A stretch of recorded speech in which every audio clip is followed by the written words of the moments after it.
Message pour tous les Algériens.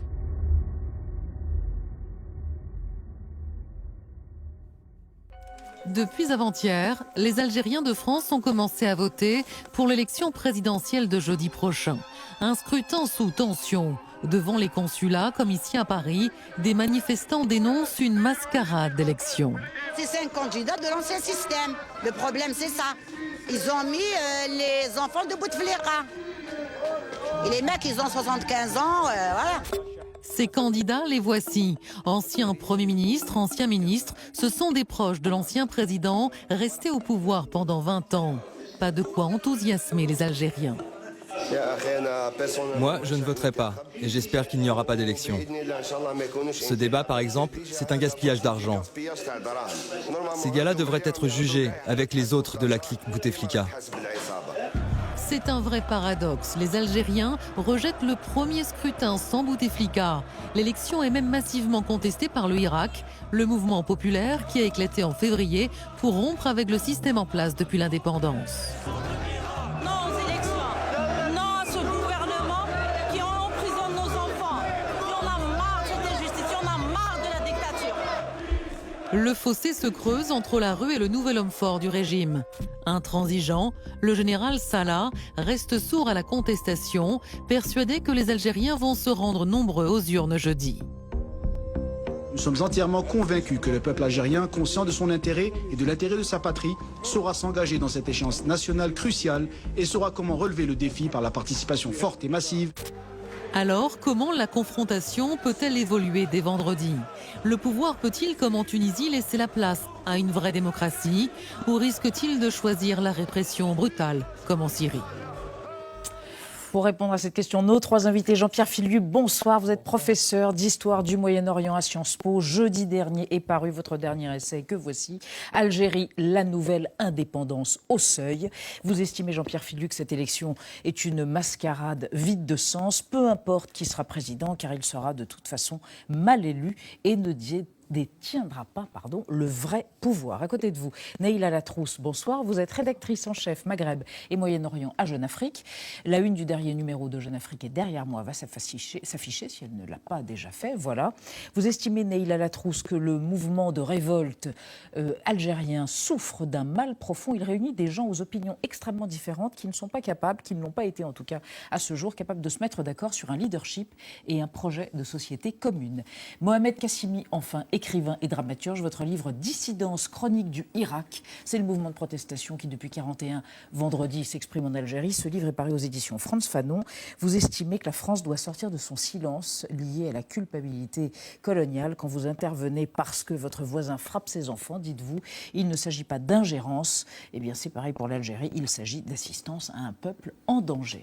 Et on débarre ce débat avec une question que vous avez sélectionnée, Sonia. Oui, une question sur la diaspora algérienne. Réside-t-elle seulement en France? C'est la question du téléspectateur. Le ministère de l'Intérieur décompte très exactement 914 308 électeurs algériens vivant hors Algérie et appelés donc à voter par anticipation depuis ce week-end. Est-ce qu'on sait, Neila Latrousse, combien ils sont en France? Quel est leur poids? Est-ce qu'ils vont peser dans le résultat final et éventuellement dans quel sens? C'est une énorme difficulté, la question de la diaspora, parce que traditionnellement, les chiffres de participation aux élections sont excessivement faibles au niveau des bureaux de vote à l'étranger. On l'a constaté en 2014, on l'a constaté à l'élection précédente de mémoire alors en 2009.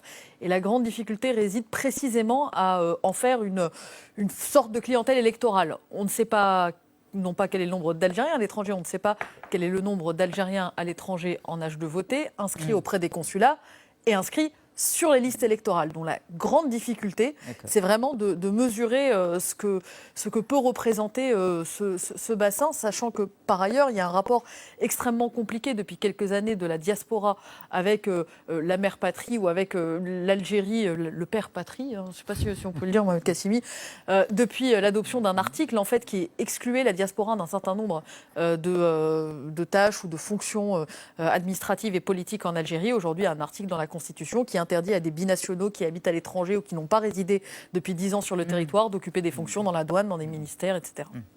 Alors, le chiffre du jour, Vincent, à propos des candidats. Ils sont 5 candidats s'affrontent pour l'élection présidentielle, donc jeudi le 12 décembre en Algérie. Alors c'est la première fois depuis 20 ans qu'on a une présidentielle sans Bouteflika. On a 5 candidats, donc ça a toutes les apparences, Mohamed Kassimi, d'une fête démocratique et d'un véritable exercice civique avec une élection à la fin. Et alors pourquoi personne n'est content ? Je ne sais pas si c'est une vraie fête démocratique. Pour moi, c'est les apparences. Voilà, c'est les apparences. C'est plutôt une vraie fausse élection et une fausse vraie élection. Je dirais que c'est une élection qui ressemble un peu à ce jeu de Bonto, où on est toujours, on appelle ça le rey-rey à Alger, le Bonto. Donc on est toujours perdant à la fin. Il faut dire que cette élection, ou que ces élections sont des élections dans leur forme illégale, parce que déclaré par une commission illégale, parrainé par un président par intérim qui a outrepassé son mandat et décidé par un général à la retraite. Oui, mais il y a quand même 5 candidats, donc voilà. Il n'y a pas de différence entre eux ? Il n'y a aucune différence entre ces candidats-là, ils sont presque interchangeables. Pour dire le niveau de ces élections, ce qui se passe, c'est que nous avons affaire à 5 candidats, la moyenne d'âge étant de 60-70 ans, pour représenter un peuple dont la majorité de la population a moins de 30 ans. Et tous ces candidats ont fait une campagne dans des locaux verrouillés, défendus par la police, et qui se faisaient caillasser à chaque fois qu'ils montraient le bout du nez. Donc, ça pose... Et c'est des dignitaires du régime. Ces candidats ont tous exercé des responsabilités comme ministre ou comme Premier ministre. C'est tous des recyclés de l'ancien régime. Mais le problème, c'est que ça montre une chose, c'est que ce régime algérien a toujours fonctionné avec 2 neurones en tête, un neurone pour la répression et un neurone pour la corruption. Jean-Pierre Philu, les opposants, les manifestants disent de façon globale, le système a déjà choisi le vainqueur. Qu'est-ce que ça veut dire, le système ? Alors, le système, le régime, en arabe, c'est le même terme. Mais ce qui est fascinant, c'est qu'aujourd'hui, les manifestants se contrefichent de qui est le vainqueur et ils se contrefichent de savoir si le système a choisi un tel ou un tel. Il faut quand même rappeler que cette contestation, ce hirak, ce mouvement populaire, a commencé le 22 février dernier, justement en réaction à une mascarade électorale qu'ont préparée le 5e mandat de Bouteflika, qui était pourtant notoirement impotent, au moins depuis 2013. Donc on continue de mascarade électorale en mascarade électorale. Alors ils ne veulent plus, ils veulent justement qu'une fois pour toutes, on les écoute, on les entende. Or, qu'est-ce qui s'est passé ? Le système, il a tombé le masque. Et Ahmed Gaïd Salah, donc le chef d'état-major depuis 2004, s'est affiché comme ce qu'il est, c'est-à-dire le vrai maître du pays. Et moi, j'ai toujours été convaincu... C'est l'armée, au fait. Le système, c'est l'armée. C'est en fait une poignée de généraux, ce qu'on appelle pudiquement les décideurs en Algérie, mais il faut voir que c'était déjà le cas du temps de Bouteflika. On a beaucoup glosé sur la présidence de Bouteflika, les pouvoirs qu'il se serait arrogés. J'ai toujours été très sceptique. La preuve, c'est qu'on a vu le système Bouteflika être balayé en quelques semaines et son frère condamné à 15 ans de prison par un tribunal militaire. Donc, mais simplement, ce qu'il faut vraiment comprendre, c'est qu'ils ont plongé l'Algérie dans un piège. Eux, c'est-à-dire Gaïd Salah et les quelques généraux autour de lui. Vide constitutionnel, système illégal, état de fait. Donc ils sont paniqués. Donc ils veulent à tout prix restaurer un semblant de pouvoir de façade. Alors justement, ces élections. Neila Letros, pour s'opposer à ce clan, beaucoup de jeunes Algériens ont décidé de ne pas voter et de s'abstenir. Est-ce que cette abstention pourra être évaluée ? Est-ce qu'on connaîtra ce taux d'abstention ou sera difficile de le connaître réellement ? La grande difficulté réside véritablement dans la façon dont les listes électorales ont été confectionnées. Nous, les journalistes de Jeune Afrique, qui vont sur le terrain et discuter avec les gens du Hirak, quand ils leur demandent « Mais du coup, qu'est-ce que vous allez faire pour les élections ? Je vais boycotter. » Mais vous êtes inscrit sur les listes ? Non, je ne le suis pas. Donc la grande difficulté en réalité pour réussir à apprécier, à évaluer si ce scrutin aura été rejeté ou massivement rejeté, parce que ça va se jouer là-dessus, ça ne va pas se jouer non plus sur une énorme adhésion, ça va être de savoir en chiffre absolu combien de personnes se sont déplacées et qu'est-ce qu'elles représentent sur l'Algérie. Cela dit, pour revenir à ce que vous disiez, Jean-Pierre, sur le mot d'ordre de la manifestation, il y avait à mon sens, un mot d'ordre qui était extrêmement clair entre le mois de février et le mois de juillet, qui était effectivement le rejet du système, le fameux Yetna Haouga, qu'ils s'en aillent tous, qui a abouti au départ du Premier ministre, etc. Dès lors que la question s'est posée de la réponse politique que la rue pouvait apporter, quel débouché politique la rue pouvait constituer, ça a été beaucoup plus difficile parce que c'est à ce moment-là qu'on a commencé à avoir, et l'armée d'ailleurs a beaucoup joué là-dessus, un certain nombre de dissensions sur le rapport religieux, sur état civil, état militaire. Et on a vu que le projet de société n'était pas forcément le même pour tout le monde. Fort heureusement, parce que l'Algérie est plurielle et qu'elle ne parle pas que d'une voix, et c'est ainsi qu'elle doit s'exprimer. C'est pour ça que la question du futur président n'est absolument pas la question du moment. On va y revenir, Jean-Pierre Filiu, mais une question et une réponse peut-être avec vous, Sonia Kironi. Les islamistes sont-ils en embuscade ? On se souvient qu'après avoir été privés de leur victoire électorale en 90, ils avaient affronté le pouvoir des généraux pendant 10 longues années d'une guerre civile terrible qui a fait environ 100 000 morts. Aujourd'hui, presque la moitié des Algériens sont nés pendant cette décennie noire ou après, et les islamistes semblent peu présents dans les manifestations qui se déroulent depuis 9 mois. Le principal parti islamiste, le Mouvement de la Société pour la Paix, le MSP, qui compte 30 députés, est discrédité pour avoir participé à plusieurs gouvernements Bouteflika avant de basculer dans l'opposition en 2013.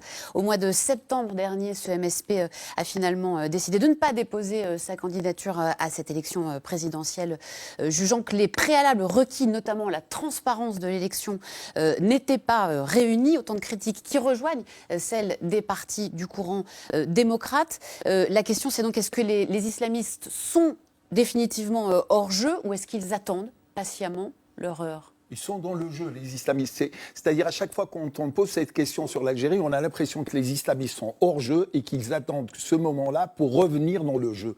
Il faut savoir que les islamistes ont été réhabilités, qu'ils ont été absous par le régime de Bouteflika et placés au cœur même de ce système. Ils ont des représentants à l'Assemblée nationale, ils ont des ministres, ils sont le système ONI aujourd'hui. Pour vous donner un exemple, il y a l'un des candidats la semaine dernière qui avait promis, une fois élu président de la République, il va donner le baccalauréat à tous les jeunes qui connaissent quelques sourates du Coran et un doctorat à tous ceux qui connaissent les hadiths du prophète. Et pourquoi pas un doctorat de médecine à tous ceux qui connaissent Bukhari ou Muslim. Ça, c'est possible. Donc, pour résumer, les islamistes ne sont pas en embuscade, les islamistes sont le réacteur de ce système, et le FNN n'a jamais attendu les islamistes pour être un parti archaïque, rétrograde et conservateur et islamiste. Vincent ? Oui, le ton monte de toute façon entre les pouvoirs publics et les manifestants. En témoignent les propos du ministre de l'Intérieur le 3 décembre devant le Sénat, des propos extrêmement insultants, voire belliqueux. On le regarde.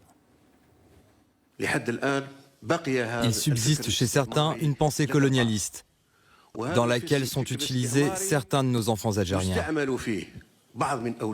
Ce sont des pseudo-algériens, des traîtres, des mercenaires, des pervers, des homosexuels. Nous les connaissons. Ils ont pris parti pour ces gens. Ils ne sont pas des nôtres et nous ne sommes pas des leurs. Jean-Pierre Filiu, là, ce sont des menaces. Est-ce que ça veut dire, ça laisse penser qu'il va y avoir une répression forte après les élections ? D'abord, c'est d'une obscénité infamante. Et ce ministre a confirmé ses propos le lendemain en disant qu'il s'adressait aux agents de la France. Donc on voit le régime qui est complètement désemparé, qui est nu, donc qui utilise toujours les mêmes ficelles, d'abord une grossièreté sans nom, et puis agiter la main de l'étranger. Là, qui ça va convaincre aujourd'hui en Algérie ? Est-ce qu'ils peuvent aller des mots aux actes ? Puisque là, il se fait menaçant. Oui. Mais là encore, cette contestation, c'est quand même quelque chose d'extraordinaire. Elle entre dans son 10e mois. 42 vendredis, 42 mardis pour les étudiants et la jeunesse. Pas d'incident, pas de dérapage, malgré toutes les provocations. Alors justement, vous avez observé de près les printemps arabes. Quel scénario se dessine ? Est-ce qu'on est dans un notamment scénario la Syrie, Jean-Pierre syrien vous avez été en première qui ligne. termine dans le chaos, ou un scénario tunisien qui fait sa mue démocratique? De toute façon, ce sera un scénario algérien. Oui, mais si on prenait ces deux exemples. C'est très simple. Ce qu'il faut, c'est que Gaïd Salah, le vrai maître du pays, entende enfin la voix de la raison et du patriotisme. Ces Algériens lui demandent d'agir conformément aux intérêts suprêmes de la nation. Et après ces élections qui seront vraie fausse élection, fausse vraie élection, eh bien, il y aura un tel désaveu. Et dès le lendemain, je rappelle, le vendredi 13 décembre, deux nouvelles manifestations. Donc il faut qu'il donne enfin le signal qu'il a compris et qu'il est prêt à débloquer. Il faut se méfier de ces analogies entre la Tunisie et la Syrie. Chaque cas est un cas particulier dans ces révolutions arabes. Et l'Algérie est un cas, il y a cette guerre civile qui est derrière, il y a ce passé colonial qui est derrière, il y a cet entêtement, comme le dit Jean-Pierre, avec cette insurrection qui s'ancre de plus en plus dans la société, avec une exigence démocratique très très forte, au-delà de toutes les divergences dont tu parles. Et heureusement qu'il y a ces divergences, c'est de réclamer enfin un État de droit algérien. Alors on va s'intéresser à celui qui tire toutes les ficelles. Il n'est pas candidat évidemment à la présidentielle puisqu'il a déjà le vrai pouvoir. Vous venez de le rappeler, Jean-Pierre Filiu. Ahmed Gaïd Salah, Thibault Nolte lui prend la tête. Prise de tête. On leur prend, mais on leur rend. Gaïd Salah, 79 ans, apparatchik, militaire, intransigeant, algérien. Je suis Gaïd Salah, bidaz depuis mes 17 ans, formé chez les Russes, général de corps d'armée, chef d'état-major de l'armée nationale populaire et vice-ministre de la Défense. En clair, c'est moi le patron. Et j'entends bien le rester après l'élection du nouveau président. C'est mérité, chef. Non, c'est une bizarrerie.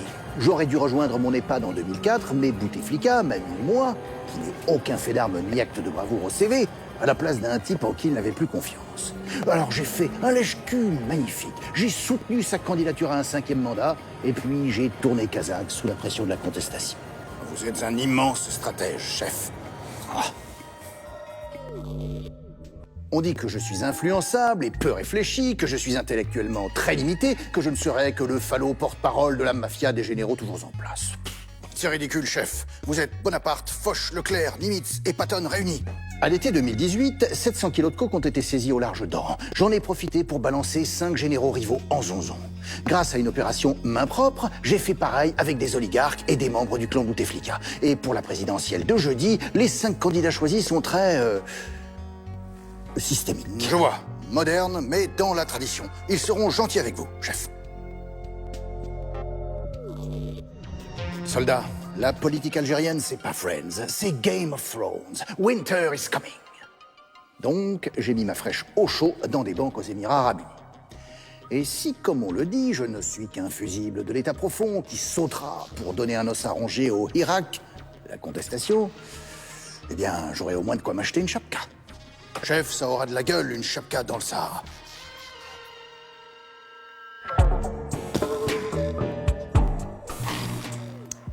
Merci Thibault Nolte. Vincent. Et là, la France ne perd rien de ce qui se passe en Algérie, c'est suivi de très très près. Et pourtant, la parole publique est assez discrète. Est-ce qu'il faudrait que l'exécutif, Emmanuel Macron ou le ministre des Affaires étrangères prennent parti plus directement pour les manifestants, selon vous ? Pour le coup, il y a une vraie difficulté. Il ne vous a pas échappé qu'il y a quelques temps, la France a perdu 13 de ses soldats au Mali, dans une région qui était assez proche, pour le coup, de la 6e région militaire algérienne, qui était évoquée d'ailleurs en souriant dans le petit reportage qu'on vient de voir. Aujourd'hui, le problème pour la France, c'est que l'armée algérienne est un partenaire logistique dans le cadre des opérations qui sont menées sur la bande sahélienne. Et que l'armée algérienne, ayant compris ce qu'elle pouvait tirer de cette position-là, eh bien, joue aussi un petit peu sur le côté, mais réfléchissez bien, le démantèlement du système, l'armée un peu moins forte, etc., ça ne va pas forcément dans vos intérêts parce que la région est instable et nous consistons finalement un partenaire pas si mal que ça. Toute la difficulté pour la France, c'est celle-là. C'est que d'un côté, elle a conscience qu'on est sur un volcan, que la situation ne tiendra pas, qu'après l'élection, il y aura toujours une société civile, une population extrêmement mécontente. Et dans le même temps, il y a cette situation au Sahel et on se demande si on a envie un peu plus au nord d'une situation encore plus instable. Si je devais résumer, c'est grosso modo, on revient sur le traditionnel désaccord entre les sécuritaires français et les diplomates français. Mais Mohamed Kassimi, pourtant vous dites qu'il faudrait que la France tranche et qu'il y aurait assistance à peuple en danger. Hein, c'est ce que vous dites. Je le dis vous l'exigez, vous aussi le pour suppliez. l'Europe et les réactions un peu très épidermiques des Algériens, des dirigeants algériens par rapport à ça, mais qui jouent sur une corde qu'ils croient sensible, alors que la guerre d'Algérie est pour les jeunes générations ce que sont les guerres médiques ou puniques aujourd'hui. Il y a un écart énorme. Et eux, comme le problème de ce régime algérien, c'est un régime qui n'est jamais sorti, qui ne sortira jamais du XXe siècle. Et qui ne pourra jamais parler à ces jeunes nés après la chute du mur et qui parlent une autre langue, qui veulent un autre avenir et une autre société. Et donc, à chaque fois, on essaye d'appuyer, c'est vrai, sur ce bouton de la souveraineté nationale, de la dignité nationale, mais la principale souveraineté, c'est de respecter d'abord la souveraineté du peuple algérien. C'est ce qui est fondamental. Ce n'est pas de crier haro sur le baudet à chaque fois que des gens interviennent à juste titre pour dénoncer les exactions commises par ce régime depuis 10 mois et depuis les origines, depuis 62. Jean-Pierre Filiu, sur le rôle de la France ? On comprend bien les raisons de la prudence officielle française. Bon, cela dit, si l'armée algérienne faisait vraiment son travail, au lieu de mettre le pays en coupe réglée, elle serait peut-être plus efficace contre le djihadisme au Sahel. Hein. Bon, mais je ferme la parenthèse. Ce qui est en revanche plus important, c'est que les sociétés civiles s'expriment. La société algérienne s'est mise en marche et je n'ai pas l'impression, mais je me trompe peut-être, qu'au nord de la Méditerranée, les sociétés civiles sont à la mesure de ce formidable élan, de cette mobilisation. Et tout geste de solidarité, non seulement serait bienvenu, mais ne sera pas oublié le moment venu. Merci à tous les trois d'avoir participé à ce débat.